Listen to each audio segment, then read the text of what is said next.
You're listening to the Q podcast. I'm your host, Kiana Canada, and this is where we discuss pressing issues that are shaping our world today.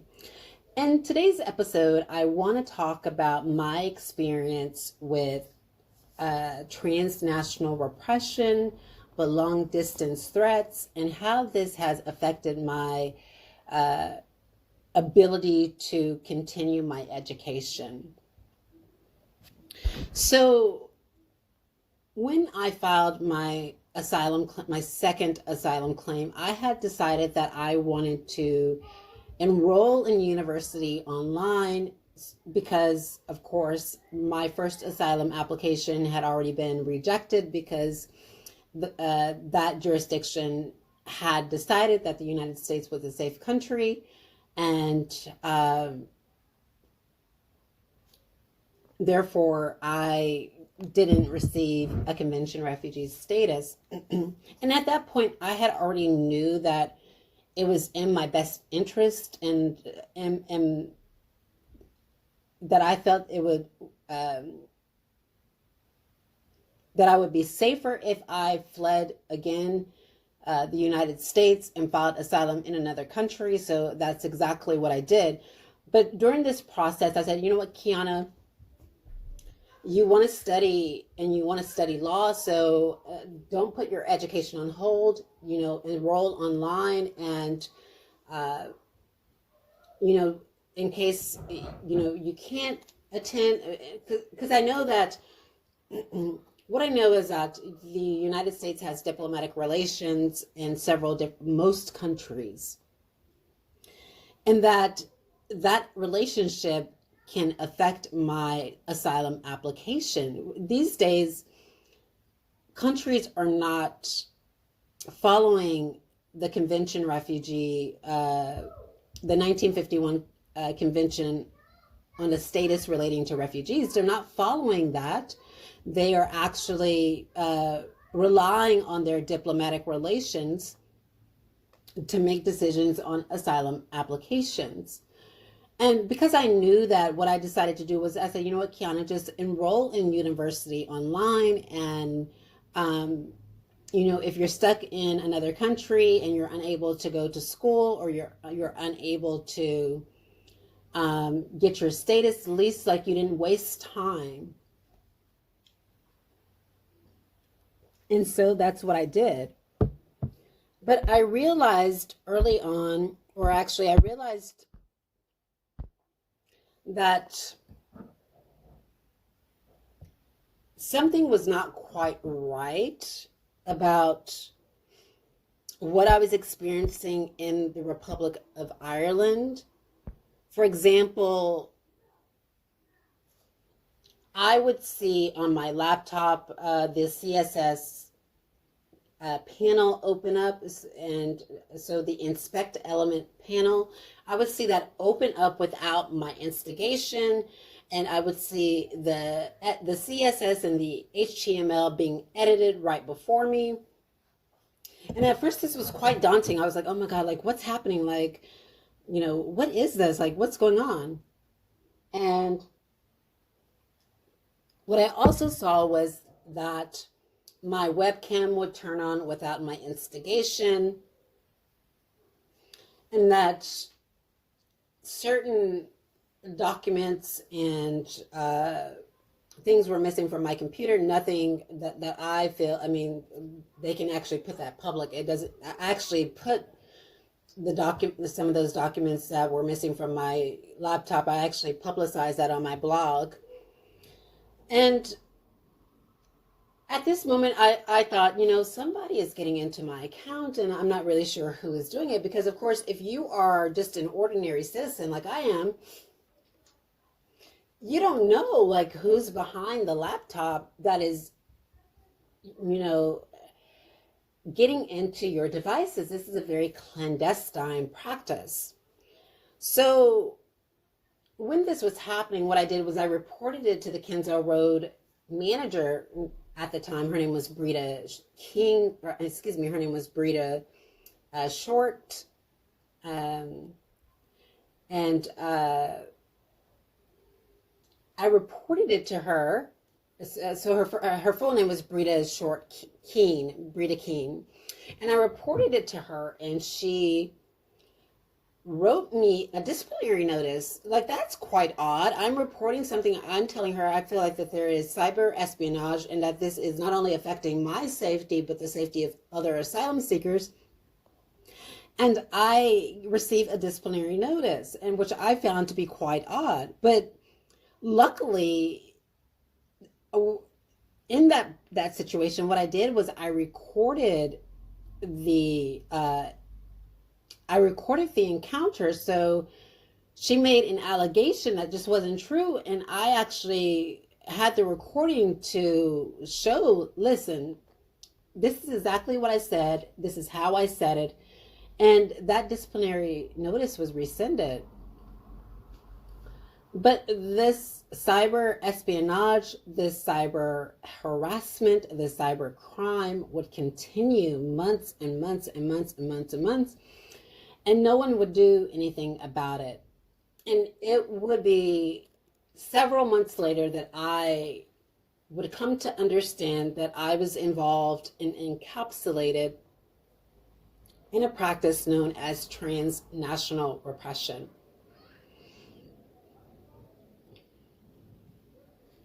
So last semester, I had enrolled in a course called Wrongful Convictions.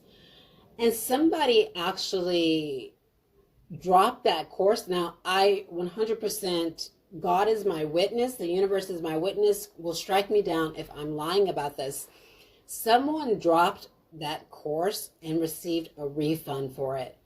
And ladies and gentlemen, keep in mind that I was consistently in contact with the University of Arizona, and I was telling them, listen, I don't have a bank account, and I don't have, and I'm not going to be uploading a bank account, so please don't send me any refunds.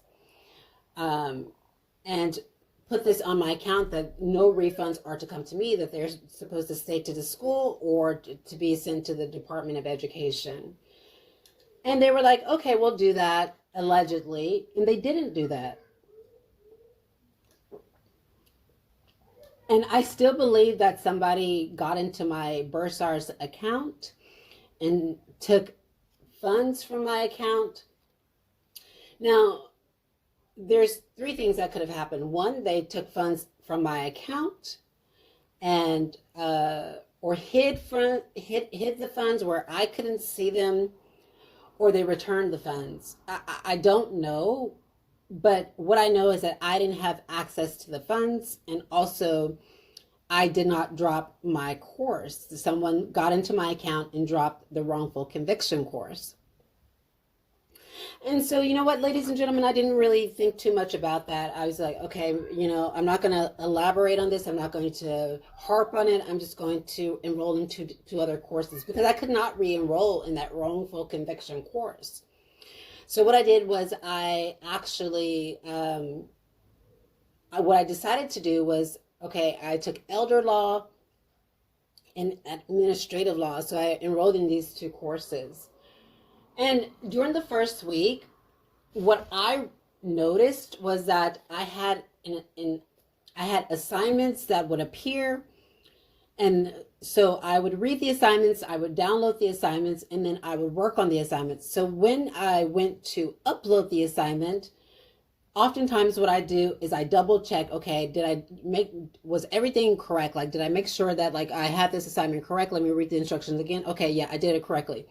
And what I noticed was that the assignment would be totally different from its initial assignment, the initial assignment that I had. So you can see toward the due date, I had to scramble and do an additional assignment because there was changing of the assignment.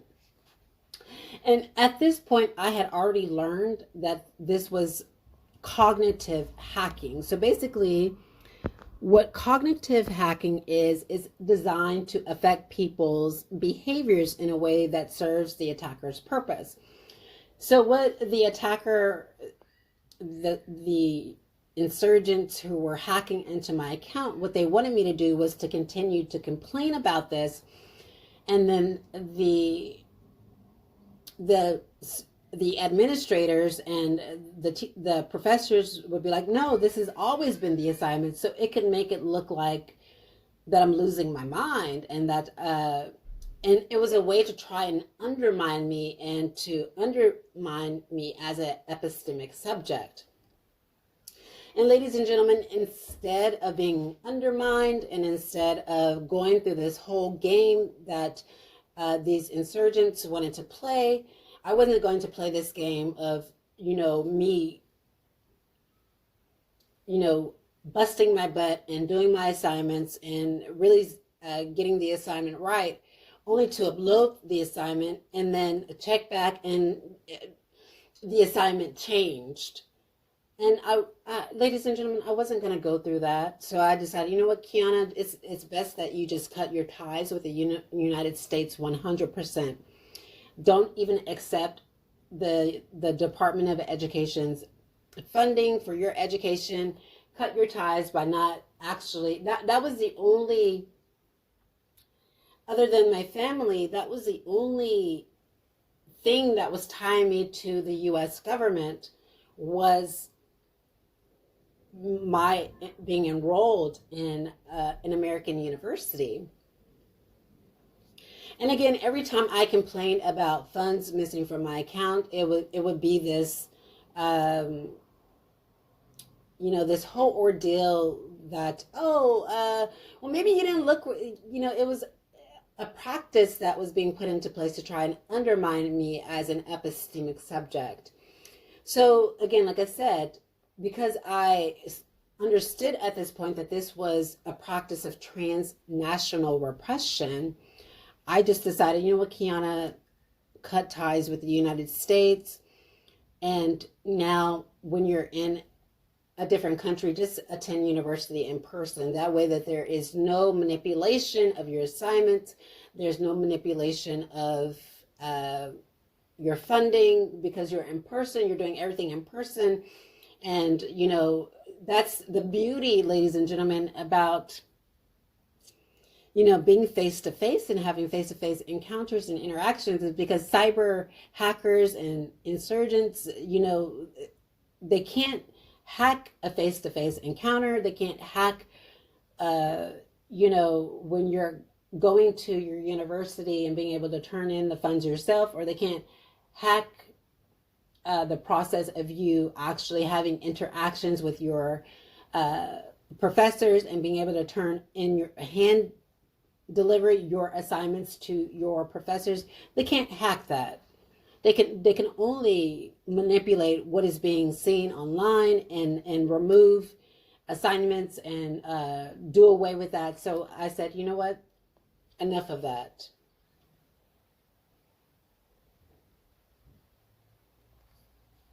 So I decided to enroll in a degree program here in Belfast. And as I was trying to get my transcripts from the University of Arizona, they put a hold on my account and they said that I hadn't paid tuition. And I found this to be quite strange, because I found this to be quite strange for several different reasons. And I'll tell you why. One, I had already reported that there were funds missing from my account. And the University of Arizona didn't do anything about it. Two, when I actually reported that, the funds were still showing up missing from my account. So basically, like, I was still showing that, and I have pictures of that. So the funds were showing up as, or my account was showing up as it had refunded me money for the courses. And I'm like, I didn't do a refund. I didn't, like, I didn't do, I didn't ask for a refund. I specifically said not to refund me money, to send the money back to the Department of Education. And there's no reason why they're refunding me for any courses whatsoever. So today I spoke and asked, okay, why is there a hold on my account? Why can't I get my transcripts? And they said, well, you have an outstanding balance of $1,237 from, and I was like, how do I have an outstanding balance of $1,237? And they're like, well, you didn't finish the 2 courses. And I'm like, well, it doesn't matter if I finished the 2 courses that I was enrolled in. It doesn't matter. The student loans and the Pell Grant should have taken care of that. And then they changed this. Then they changed the story, and they said, "Oh, well, you didn't have enough to cover your balance." And I was like, "Well, how didn't I have enough to cover my balance? Because basically, I had almost $9,000 in student aid on my account, and for some odd reason, none of that money went to me. I didn't receive that money, and none of that money went to anybody that I know, and none of that money went to a bank account that I know. So where did that money go? I'm not sure. And this, you can see why, like, I'm not playing this game. I'm leaving this country and leaving this university because there is something going on, and it's something I don't want to be a part of. So again, I inquired about it. I was like, okay, I was enrolled in 2 courses. And ladies and gentlemen, I'm going to tell you the reason why I decided to, not only what the reason, so I actually decided not to attend the University of Arizona, those last 2 courses, for other reasons that didn't have anything to, well, so the first reason was transnational repression. The second reason was because of what was happening on my student account. And the third reason was that I noticed that money was missing from my account. It didn't come to me. It didn't come, I don't have a bank account. I'm not sending money anywhere. I'm not sending money to any particular person. Actually, what I'm saying, and I'm putting out these messages strongly online, is, hey, I don't have a bank account. I'm not sending money anywhere. So like right now, there is insurgents that are trying to cornerstone the Buy Me Coffee. And I have specified that I don't have access to a connection to that Buy Me Coffee that's on my website. I don't have access to my website. So please don't actually send any donations to that Buy Me Coffee page, because I don't know where the money is going. And it could be being laundered for all I know. I have no idea. And I've reported this so many times to the University of Arizona, and I reported it to the Gardaí, and no action was taken.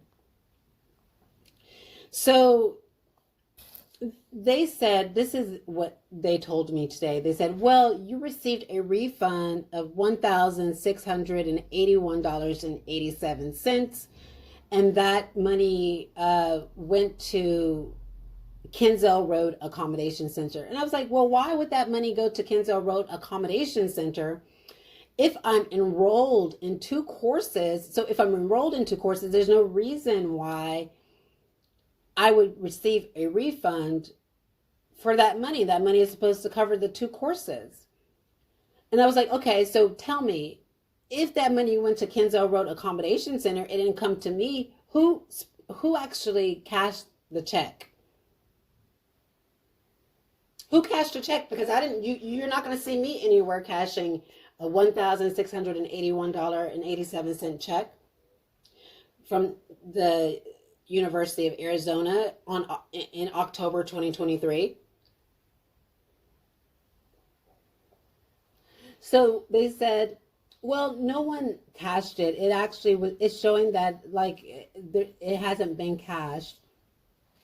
And I was like, okay, so what do I do now? They say, well, you can actually do a stop payment on the check.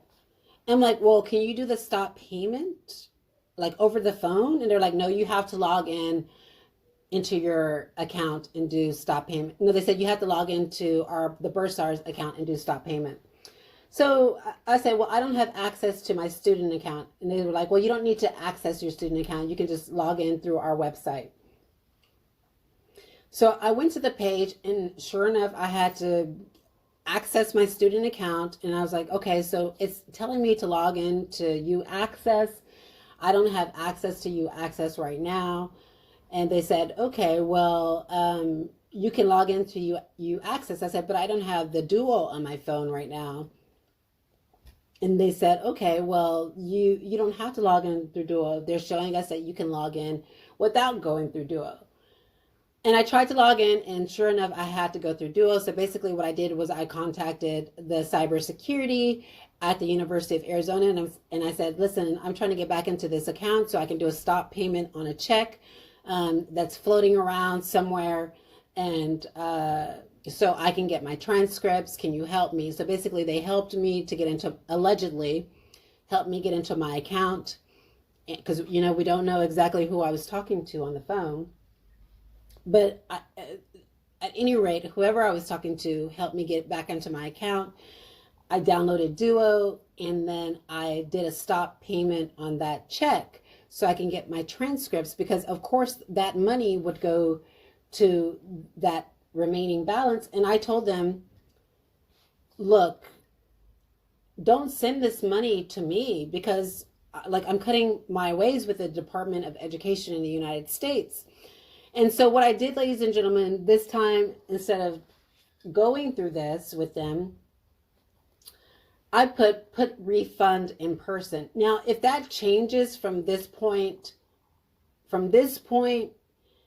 on, we know that somebody is still accessing my student account.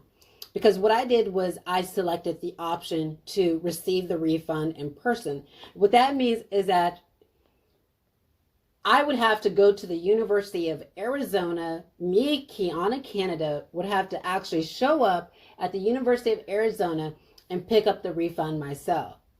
And I can't do that because I am in Belfast. So what that means is that that refund is supposed to stay at the University of Arizona, because I can't pick it up. Now, if it changes from here forward and I get a refund, or somebody else gets a refund, or that we don't know. If something happens, we know that they are still trying to sabotage me, trying to sabotage my education, and accessing my accounts. So now you can see, like, this all started to happen when I was in the Republic of Ireland. And I reported this to the Gardaí. I will reiterate, I reported it to the Gardaí, and the Gardaí told me, oh, well, you need to file a complaint with your country and actually contact the authorities there. And that doesn't make any sense, ladies and gentlemen, because whenever there is a cross-border crime, such as taking money out of my Bursar account, the Gardaí is supposed to be able to investigate it. It's an extra territorial crime, and they have the capacity to investigate such a crime. If you read the Talon manual, I think 2.0, it'll tell you that foreign jurisdictions have full capacity to investigate crimes that is happening to foreign nationals on its soil. So again, you can see how, like, there is undermining my, trying to undermine my ability to continue my education. Like, another weird thing that happened is I sent an email to the administrator at Queen's University Belfast, and my email went to IT service desk. It didn't go to, it didn't actually, it's showing that it didn't go, that it may have not went to the intended recipient. So I'll go there tomorrow and I'll ask him if he received my communication. And that'll actually, or actually this was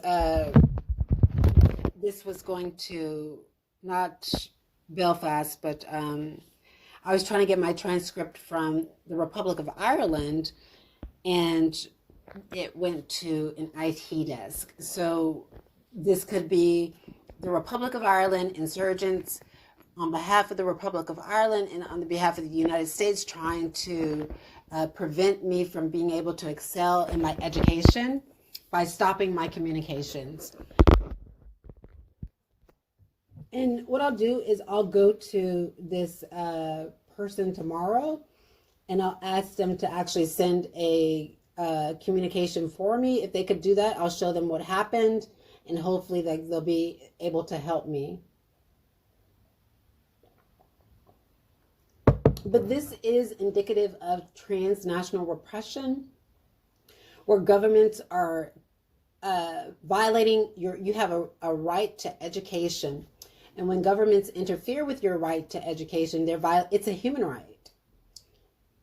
Education is a human right. So the Republic of Ireland and the United States are both signatories to the International Covenant on Civil and Political Rights. And by stopping me from being able to, stopping my communications, trying to delay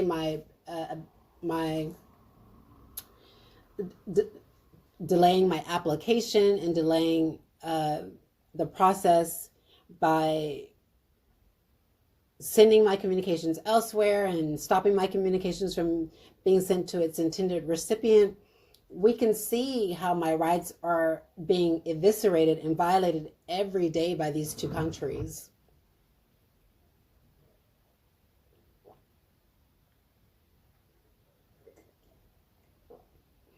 Now, we know that they are engaging in this illegal practice, and neither country has came out and say, no, it's not me that's doing it.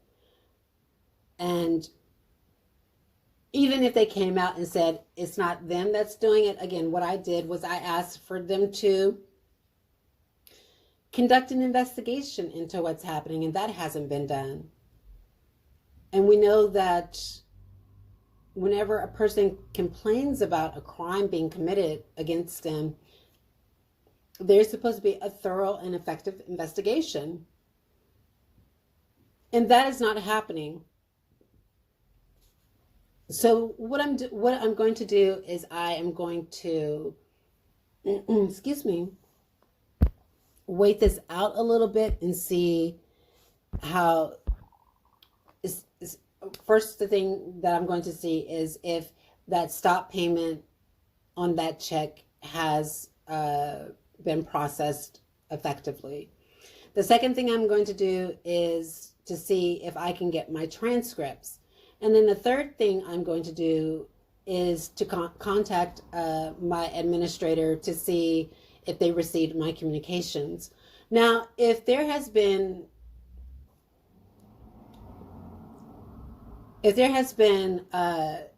any problem with any of those things, this is letting me know, ladies and gentlemen, that these two countries are still engaging in transnational repression, and there must be something that we can do to stop it.